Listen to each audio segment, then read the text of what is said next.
Shabbat Shalom.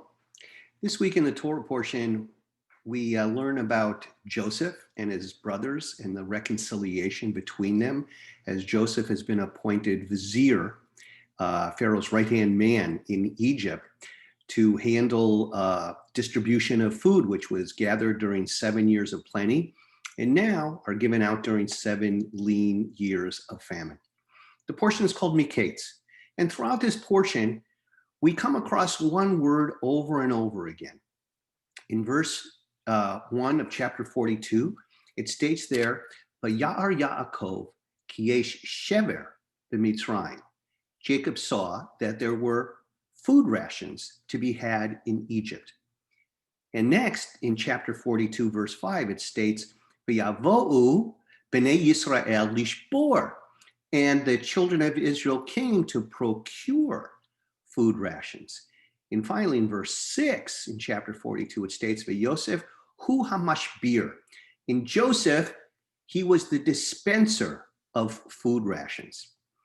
Over and over again, we see various forms of the word shever, which means rations or food rations.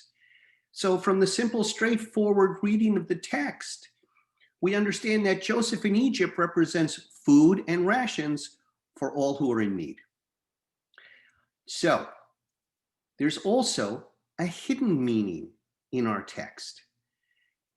We're always taught that in Torah, there are no excess words. There's no vowels, there's no grammatical markings, no punctuation. So in fact, we could easily read this word shever with the letter shin as shever, or we could read the shin as a sin, pronouncing our word as sever, which is another word in Hebrew meaning hope. Our commentators tell us this creates an artistic double entendre. Those who went to Egypt received not only food, but hope. Thus, Joseph becomes a provider of food rations and of hope, equally important to sustaining the people during difficult times. We've all heard and understand, and we hear over and over again the concept of tzedakah, to help others, to give for others. We know that currently during this pandemic, we see a great need for food. There's a great deal of food insecurity. There's a great deal of hunger.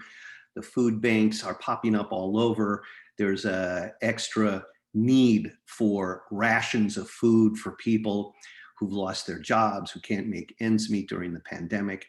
We understand the concept of giving, tzedakah, giving of our material means to help those in need.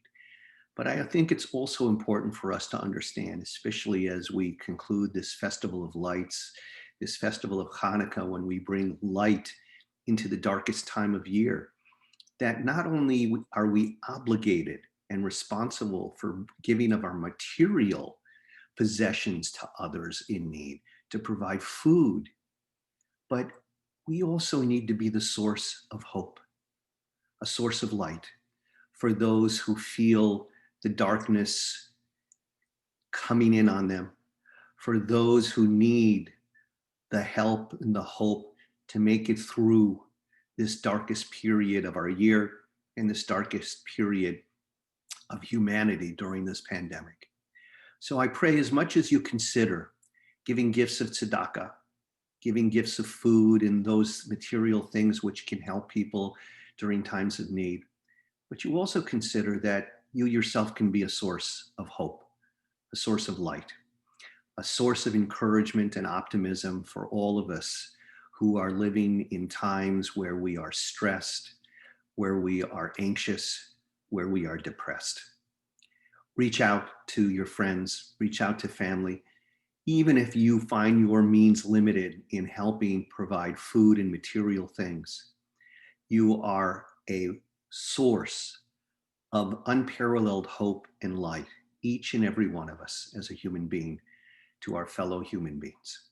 So I pray that as we conclude the festival of Hanukkah, I wish you all light during this darkest time. And I pray that you can be also a source of light. And yes, give tzedakah when you can, give hope and give light for all the other times as well. Shabbat Shalom, everyone.